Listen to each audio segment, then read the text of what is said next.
बिस्मिल्लाहिर्रहमानिर्रहीम। अस्सलाम वालेकुम नाज़रीन, मैं हूं रियाज बलोच और आप देख रहे हैं मेरा ऑफिशियल यूट्यूब चैनल। आज हमारे पास सियासी खबरें भी हैं, इमरान खान के हवाले से भी खबरें हैं। उसके अलावा दो तीन मौज़ूआत हमारे पास ऐसे हैं जो कौम पूरी जिसको सुनना चाहती है, और सुनने के बाद अगर उस पर अमल दरामद भी हो जाए तो वो बहुत ज़्यादा बेहतर होगा। मैं सबसे पहले एक अहम मसले की जानिब जो है आपको ले चलता हूं और आपको एक मालूमात देनी है। बड़ी अहम मेरे पास मालूमात है, वो है आईपीपीज के हवाले से। जो प्राइवेट इदारे हैं जो बिजली पैदा कर रहे हैं पाकिस्तान में, उनके हवाले से मेरे पास एक रिपोर्ट है, वो मैं आपको शेयर करता हूं। एक ऐसा शोबा है जो मुल्क को 32 साल से पाकिस्तानी कौम को मौत के दहाने तक लेके आ गया है। वो क्या है ये हम आपको बताते हैं कि 90 ऐसे प्राइवेट इदारे हैं जो बिजली पैदा करते हैं, 90। और ये 90 ही खानदान, इनको समझ लें, ये पाकिस्तान की इंडस्ट्रियां इनके पास हैं, शुगर मिल्स इनके पास हैं, बैंक्स इनके पास हैं, बड़े बड़े इदारे इनके पास हैं। वहां से भी ये जो है इनके पेट नहीं भरते, और ये आईपीपीज में भी बहुत बड़ा जो है वो फ्रॉड समझ लें उसे, वो कर रहे हैं। मैं आपको बताता हूं कि इनके साथ मुआहिदा क्या है। इन असल में मुआहिदा इनका ये है कि पाकिस्तान की जितनी कुल आबादी है उसका, और उसमें जो बिजली की खपत है उसका 125%, यानी कि 100% हमें चाहिए, तो उसका भी, उससे भी 25% जायद इन्होंने हमें बिजली पैदा करके देनी है। लेकिन हो क्या रहा है, ये 125 की बजाय ये सिर्फ 48% जो है ये बिजली पैदा कर रहे हैं, और गवर्नमेंट से जो पैसे ले रहे हैं वो वही मुआहदे के तहत 125% वाले दे रहे हैं। अब गवर्नमेंटें जितनी भी गुजरी हैं वो उनको क्यों दे रही हैं, मैं आपको पहले बता चुका हूं। इस वक्त जो हुकूमत में है, जो पहले हुकूमत में थे, अब जो अपोजिशन में है, जो पहले अपोजिशन में थे, इन सब का यही हाल है कि ये कहीं ना कहीं से बिल वास्ता या बिला वास्ता इन आईपीपीज के साथ इनकी रिश्ते, इनके जो मालकान है इनके साथ रिश्तेदारियां और सारा सिस्टम है।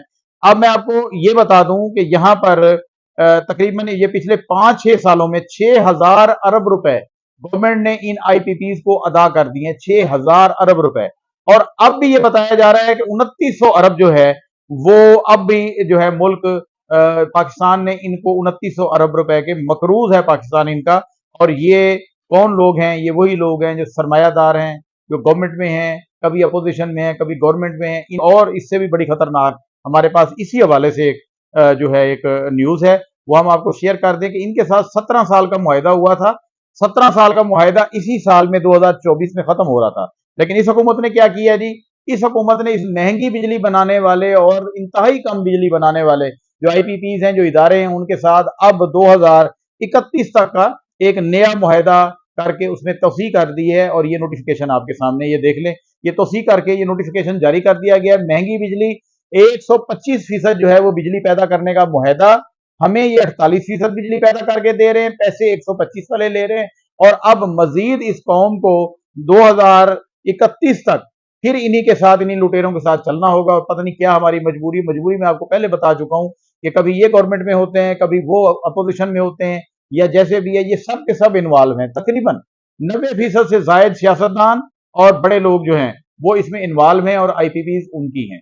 ये हमारे पास पहली खबर थी। उसके बाद हम चलते हैं अपनी दूसरी खबर की जानिब, और दूसरी खबर हमारे पास है सुप्रीम कोर्ट से। जो सुप्रीम इदारा है पाकिस्तान का सबसे बड़ा इंसाफ मुहैया करने वाला, बदकिस्मती से पाकिस्तान में जो सुप्रीम कोर्ट है वो भी तकरीबन सियासत की नजर हुई हुई है। पिछले कई सालों से सियासी केस सुने जा रहे हैं, सियासी लोगों को जो है उनके बातें सुन के उनके केसेस निपटाए जा रहे हैं। और मुल्क की क्या सूरत हाल है, हम आपको सुप्रीम कोर्ट के हवाले से उन्हीं की जो वेबसाइट है उस पर जो अदादो शुमार जारी किए गए हैं और बड़े खौफनाक किस्म के हैं, वो मैं आपको बताता हूं कि इस वक्त सुप्रीम कोर्ट में जेर अल्तवा मुकदमात की तादाद बुलंद तरीन सतह पर पहुंच गई है। कैसे है जी, इसकी तादाद जो है 59,000, 59 लाख, 59,000, 59,000 केसेस तक जो है वो पहुंच चुकी है। 15 जुलाई तक जेर इल्तवा मुकदमात की तादाद जो है सुप्रीम कोर्ट में 59,064 थी। और यकम जुलाई से 15 जुलाई तक 1206 मुकदमात जो है दायर हुए हैं।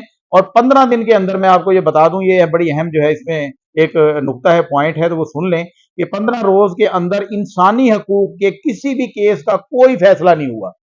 जबकि आपके सामने रोज जो है कभी इमरान खान साहब का केस है, कभी स्पेशल सीटों का केस है, कभी सनम जावेद को पकड़ा जा रहा है, कभी छोड़ा जा रहा है, कभी तौहीन अदालत लग रही है, कभी कभी किसी का जलसा नहीं हो रहा, कभी हुकूमत ने कुछ कर दिया, कभी हुकूमत, ये चीजें इंटरटेन हो रही हैं। आम बंदे को, मुल्क में 25 करोड़ आवाम को कोई रिलीफ नहीं मिल रहा, अदालतों में से भी कोई सुनवाई नहीं है। और ये सुप्रीम कोर्ट का मैं आपको ऑन द रिकॉर्ड ये बात कर रहा हूं, बेशक कोई भी जाकर उसकी वेबसाइट पे चेक कर ले। ये है कि एक और मैं आपको बताऊं कि हाई कोर्ट के जो फैसले हुए हैं, हाई कोर्ट से जो फैसले हुए हैं, उनमें भी 32,000 से जायद ऐसी अपीलें अभी मौजूद हैं जिनके बारे में ये फैसला सुप्रीम कोर्ट में नहीं हो सका कि ये समाज के काबिल भी हैं या नहीं है। 32,000 जेरे इल्तवा जो फौजदारी अपीलें हैं, उसमें भी जो जेरे इल्तवा हैं, उसमें भी दिन ब दिन इजाफा और होता जा रहा है, और वो तादाद भी 10,000 केसों तक पहुंच गई है। ये छोटी तादाद नहीं है, 10,000 ये केसेस हो गए हैं। इसके अलावा जेलों में जो मौजूद अफराद हैं, उनकी जो अपीलें हैं उनकी तरफ से की गई हैं, वो भी 3295 जो केसेस हैं वो भी अभी तक पेंडिंग है। अब हम अगली जानब चलते हैं, और हमारे पास एक है तो पुरानी खबर, लेकिन इसको मैं जरा थोड़े से नए अंदाज में आपको जो है वो पेश कर रहा हूं। आप कहीं पे किसी दफ्तर में जाते हैं और वहां से आपको जवाब मिलता है कि जाओ, वापस जाओ और जाकर अपने डॉक्यूमेंट्स को किसी 17 ग्रेड के अफसर से तस्दीक करा के ले आओ। ये नादरा में आप चले जाए वहां होता है। उसके अलावा कई और इदारों में भी होता है कि फोटोकॉपी आप लेके जाए तो नहीं जी, इसको 17 ग्रेड का अफसर इसको तस्दीक करके दे। अब ये रोजाना का मामूल बन चुका है। एक और भी बात जो है ना बड़ी तशवीशनाक है, वो ये है कि आप किसी यूनिवर्सिटी में या कॉलेज में या अब इंस्टीट्यूट में या फिर आप किसी बोर्ड में चले जाएं और वहां पर कोई भी फोटोकॉपी दें, तो वो सबसे पहले फाइल देख के खोल के, क्लर्क साहब हो या अफसर हो, वो ये कहता है कि जी इस पे आपने जो है वो ग्रेड 17 के अफसर की जो है तस्दीक नहीं कराई। तो भाई, ये आपके इदारे का जारी करता है, उसकी फोटोकॉपी लगी हुई है, आप ताज़ा वहां से देख लें। और फिर एक और बात है कि जो ग्रेड 17 का अफसर है, उसको क्या हुकूमत ने या किसी ने कोई ऐसी मशीन दी हुई है जिससे वो तस्दीक कर दे, देख ले कि हाँ जी ये ओरिजिनल है या कोई चीज है। जब आप नौकरियां देते हैं, मुलाजमतें देते हैं, तो उसके बाद तब तक पहली तनख्वाह चलत नहीं होती जब तक आप असल असनाद की वेरिफिकेशन खुद नहीं करा लेता महकमा, जिस महकमे में बंदा भर्ती हुआ है। तो फिर ये एक पुराना निजाम, गुलामी का निजाम, ये किस लिए चल रहा है? ये अपने सिस्टम को आप अपडेट करें। ये गुलामी वाले जो सिस्टम है, अंग्रेज के दौर का कानून है, और जो सिस्टम चला आ रहा है, जो रिवायात हैं, उसको बरकरार रखा हुआ है। मेहरबानी करें अब इस चीज को खत्म कर दें। अब मेरे पास एक सियासी खबर है, छोटी सी खबर है, लेकिन जाहिर बात है एक अहमियत की हामिल खबर है। पाकिस्तान तहरीक इंसाफ के मरकजी रहनुमाएं और साबिक वफाकी वजीर तालीम है शफकत महमूद साहब, वो खासे जो है तहरीक इंसाफ के दौर में मिनिस्ट्री में भी रहे और खासे मकबूल रहे, और बच्चों में भी उनका बड़ा जिक्र होता रहा। बच्चे जो है उनको देख के कहते थे, कोरोना के दिनों की मैं बात कर रहा हूँ, वो कहते थे वो देखें जी वो अंकल आ गए हैं, छुट्टियों वाले अंकल आ गए हैं, ये ऐलान करते हैं तो छुट्टियां हो जाती हैं। बच्चे बड़े खुश होते थे क्योंकि बच्चे मन के सच्चे। तो शफकत महमूद साहब ने सियासत से रिटायरमेंट का ऐलान कर दिया। ये उनका ऐलान सामने आया है। उन्होंने कहा है कि मैं आगे मजीद सियासत नहीं करना चाहता। जो पाकिस्तान के हालात हैं और पाकिस्तान में सियासत जिस तरफ जा रही है, अब मैं मुतहम्मिल नहीं हो सकता मजीद। अभी तक उनका तरीके इंसाफ से इस्तीफा या इस किस्म की कोई बात सामने नहीं आई, ताहम ये बात कंफर्म है कि उन्होंने सियासत से रिटायरमेंट का ऐलान किया है।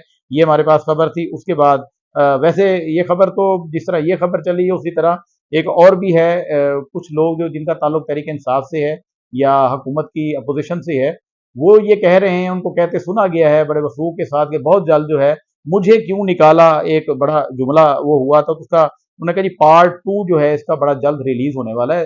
ये मुझे लगता है ये जो बातें हो रही हैं, ये शहबाज शरीफ साहब की तरफ इशारा है, और ये इशारा दे रहे हैं कि शायद शहबाज शरीफ साहब को घर भेज दिया जाए। पहले तो हम ये सुनते थे कि वो खुद असेंबली तोड़ रहे हैं या हुकूमत जा रही है या कुछ है, तो घर भेजने वाली जो बात है इस हवाले से शायद कहा जा रहा है कि मुझे क्यों निकाला पार्ट 2, क्योंकि नवाज शरीफ साहब का तो गवर्नमेंट से कोई ताल्लुक ही नहीं है। सुप्रीम कोर्ट की जो हमने बात की थी उसमें मुझे एक चीज याद आ गई है कि एक तरफ तो आपने 59,000 केसेस जो है वो लटकाए हुए हैं, रखे हुए हैं, अभी उनका कोई वो नहीं हो रहा, लग नहीं रहा है, और दूसरी तरफ अगर नवाज शरीफ साहब आ रहे हैं बाहर से, तो उनका उनके लिए पूरी की पूरी मशीनरी और सिस्टम एयरपोर्ट तक चला जाता है, और आम आदमी का इंसानी हकूक का कोई केस नहीं लगता। अब हमारे पास खबर है जनूबी पंजाब के इलाका मुल्तान से। मुल्तान एयरपोर्ट पर जो है इमिग्रेशन एंड पासपोर्ट यानी कि FIA ने एक बहुत बड़ी कार्रवाई की है, और उस कार्रवाई के दौरान उन्होंने 8 मुसाफिरों को जो सऊदी अरब जा रहे थे उम्रा वीजा पर, उनको ऑफ लोड कर दिया। उसकी क्या वजह निकली है? उसकी वजह यह निकली है कि पिछले दिनों आपको याद होगा कि सऊदी अरब में 2000 से ज्यादा भीख मांगने वाले भिखारी जो है वहां गिरफ्तार हुए थे और उनको डिपोर्ट किया गया था। अब बड़ी सख्त निगरानी एयरपोर्टों पर जारी है, खासतौर पर मुल्तान डिवीजन, बहावलपुर डिवीजन और डेरा गाजी खान डिवीजन से जो है सफर करने, और उसके अलावा सरगोदा उस साइड पे भी ज्यादा ये रुझान था। जो भीख मांगने वाले लोग थे वहाँ उनकी जो है तादाद खासी दिखाई दी। तो इन 8 मुसाफिरों को जहाज से नीचे उतारा गया है, और उनके पास क्या है जी, एक तो उनकी जेबों से 500 रियाल से ज़्यादा किसी के पास भी पैसे नहीं थे। ज़ाहिर बात है, जो इतने कम पैसे लेके जा रहा है, उसने वहाँ रहना क्या है और क्या करना है, वही भीख वाली बात। और दूसरी बात ये है कि उनके पास लाखों मालियत के एक-एक के बैग से सिगरेट के डब्बे बरामद हुए हैं। ये अजीब-सा ट्रेंड चल पड़ा है। आप पाक सरज़मीन पे जा रहे हैं और यहाँ से सिर्फ़ ये बिज़नेस, और वो भी घिनौना बिज़नेस, तम्बाकू जो आपकी जान की जो है वो दुश्मन है, उसमें आप मुलव्वस होके वो सारा करते हैं। तो इनको बाकायदा हिरासत में लिया गया इन मुसाफिरों को, जिनमें 5 खवातीन भी शामिल हैं, और उनको जो यहाँ की एफआईए है, एंटी ह्यूमन राइट्स ट्रैफिकिंग जो है सेल है, उसके हवाले कर दिया गया। मजीद उनसे वो एफआईए जो है तहकीक करेगी। ये मुल्तान एयरपोर्ट पर कार्रवाई हुई है, इसका हम आपको बता रहे हैं। अब मेरे पास इमरान खान साहब की खबर है। इमरान खान साहब ने एक गैर मुल्की जरीदे को जो है अपना एक ताज़ा तरीन इंटरव्यू दिया है, और वो बड़ा धमाकेदार इंटरव्यू है। उसमें कुछ बातें तो वही हैं जो हमेशा से वो हुकूमत में थे तो तब किसी और अंदाज से करते थे, और इधर आ गए हैं, अब अपोजिशन में हैं और जेल में हैं तो किसी और अंदाज से करते हैं। तमाम ये बातें हैं, वो मैं आपको शेयर कर देता हूँ। उन्होंने सबसे पहले ये बात की है कि मैं वापस आऊँगा, बातिल पर हक की फतह होगी। ये इमरान खान साहब ने जो गैर मुल्की अखबार को इंटरव्यू दिया है, बरतानवी इदारे को, उसमें उन्होंने कहा जी मुझे 8/7 का डेथ सेल में रखा गया है। 8/7 का एक कमरे की साइज उन्होंने बताया कि उसका डेथ सेल है, जहां अमूमन दहशत गर्दों को रखा जाता है। ये इमरान खान साहब का बयान सामने आया है। उन्होंने कहा जी 24 घंटे मुझे मॉनिटर किया जाता है, नामालूम लोग मुझे मॉनिटर करते हैं, और उसके बाद उन्होंने कहा जी मेरा अल्लाह पर यकीन है, एक दिन ये निज़ाम ख़त्म होगा। इस निज़ाम के बारे में वो कह रहे हैं, जिसका वो ये जिक्र कर रहे हैं कि जी मेरे साथ क्या क्या होगा जी, वो ये निज़ाम ख़त्म होगा और उसके बाद पाकिस्तान बदलेगा। ये नारा तो इमरान खान साहब जब गवर्नमेंट इनकी आई थी तो इन्होंने भी यही कहा था। ताउला ईसा खेलवी साहब का भी गाना बड़ा मशहूर हुआ था, बनेगा नया पाकिस्तान तो ना बन सका। ये गवर्नमेंट भी लूट मार, सारा सिस्टम वही चल रहा है जो पिछले कई दहाइयों से हम देखते चले आ रहे हैं। जो गवर्नमेंट आती है पिछली गवर्नमेंट को कोसती है और एक बहुत बड़ा कर्जों का हुजम इकट्ठा करके अवाम पर मुसल्लत करके चली जाती है। फिर जो नई आती है वो पिछलों को 2-3 साल तो कुछ ऐसे चलता है कि जनाब पिछलों ने बड़ी महंगाई कर दी, उसकी वजह से हमें बड़े सख्त फैसले करने पड़ गए। अब इमरान खान साहब क्या कहते हैं? इमरान साहब कहते हैं कि पाकिस्तान बदलेगा, मैं अपना ज़्यादा वक़्त मुस्तक़बिल की मनसूबाबंदी पर गुज़ार रहा हूँ। साढ़े 3 साल पहले भी कौम ने इनको दिए, अब भी मैंडेट दिया। वो मैंडेट इनको ना मिल सका या जो इनकी किस्मत नाकिस्मत, लेकिन ये मुस्तक़बिल की जो है मनसूबाबंदी कर रहे हैं। मतलब ये है कि एक दफ़ा फिर हमें महंगाई वाली हुकूमत ये भी कर रही है ज़्यादा, फिर तो दोबारा यानी कि हमारे अवाम के जो है किस्मत में यही लोग लिखे गए हैं। चेहरे बदलेंगे, निज़ाम नहीं बदलेगा, कुछ भी नहीं बदलेगा, सिर्फ चेहरे बदलेंगे। वो कहते हैं नहीं, मैं मुस्तकबिल की मनसूबाबंदी कर रहा हूँ, पूरा मुल्क उम्मीद और इस्तकामत के लिए मेरी तरफ देखता है। इसमें कोई शक नहीं, इमरान खान साहब पूरी कौम ने आपकी तरफ देखा है, क्योंकि जो 8 फरवरी के इंतखाबात हुए हैं उसमें जिस तरह आवाम ने आपको वोट दिए हैं, आपकी पार्टी को, आपके कैंडिडेटों को वोट दिए हैं, उससे तब्दीली तो आ जानी चाहिए थी। पता नहीं क्यों नहीं है, फिर आपका सिस्टम कमज़ोर था या क्या था कि ये लोग जिनको आप कहते हैं कि मुसल्लत हो गए, ये हम पे फिर मुसल्लत हो गए। अवाम ने तो आपको वोट दिए ना, अवाम का तो इसमें कोई कसूर नहीं है। उन्होंने कहा जी इंसाफ जुल्म पर गालिब आएगा, इंसाफ जुल्म पर गालिब आएगा। उन्होंने कहा जी मार्शल्लाह के माहौल में इंतखाबी नतज और वोटरों का जो टर्न आउट है वो खामोश इनकलाब था। ये तो पहले ही हम जिक्र कर चुके हैं, बात आपकी ठीक है कि बिल्कुल टर्न आउट ज़्यादा था और खामोश इनकलाब था, लेकिन वो कैश नहीं हो सका। अब भी 1 साल होने को है तकरीबन। फरवरी में इंतखाबात हुए थे और ये 8वां महीना आने वाले, 6 महीने हो गए। तो अवाम दिन ब दिन महंगी बिजली, महंगा पेट्रोल, महंगी आटा, महंगी चीज़ें, तमाम चीज़ों पे जो है ना अवाम जो है खुदकशियों पे मजबूर हो गए। तो ये है, तो अल्लाह करे इमरान खान साहब जो आपकी सोच है अल्लाह पाक उसमें आपको कामयाब करे, और आप जब फिर दोबारा गवर्नमेंट में आएँ तो ये ना कहें आते ही कि मैंने इनको नहीं छोड़ना, मैं इनको नहीं छोड़ूँगा, और ये कहते-कहते फिर साढ़े 3 साल पाकिस्तानी कौम का फिर ज़ाया कर दें, और फिर हम जो है हमारे हाथ में कुछ ना हो और हम फिर दोबारा महँगाई ले चुके हैं। अल्लाह करे अल्लाह ताला आपका जो है हामी और नासिर हो। उसके बाद हमारे पास ये खबर है कि चेयरमैन पीटीआई जो बैरिस्टर गौहर हैं, उन्होंने मौलाना फजल रहमान के एक बयान की सख्ती से तरदीद कर दी है। अब मौलाना फजल रहमान साहब ने एक बयान दिया था कि जो पीटीआई है वो खैबर पख्तूनख्वा असम्बली जो है वो तहलील करने के लिए तैयार हो गई है। ये उन्होंने क्यों कहा था? ज़ाहिर बात है, बड़ा कदावर नाम है। मौलाना साहब की एक अपनी जमात है, उनका अपना एक वजूद है, मुल्की और गैर मुल्की हवाले से, इंटरनेशनल साहब जो है सियासी हवाले से और पाकिस्तानी सियासत के हवाले से एक बहुत बड़ा नाम है मौलाना साहब का। उन्होंने बात की है क्यों की, और क्यों पीटीआई ने इतनी जल्दी जो है उसकी जो है वो कर दी है, तरदीद कर दी है कि हम खैबर खा पख्तूनख्वा असम्बली को नहीं तोड़ रहे। ये सारा सिलसिला था।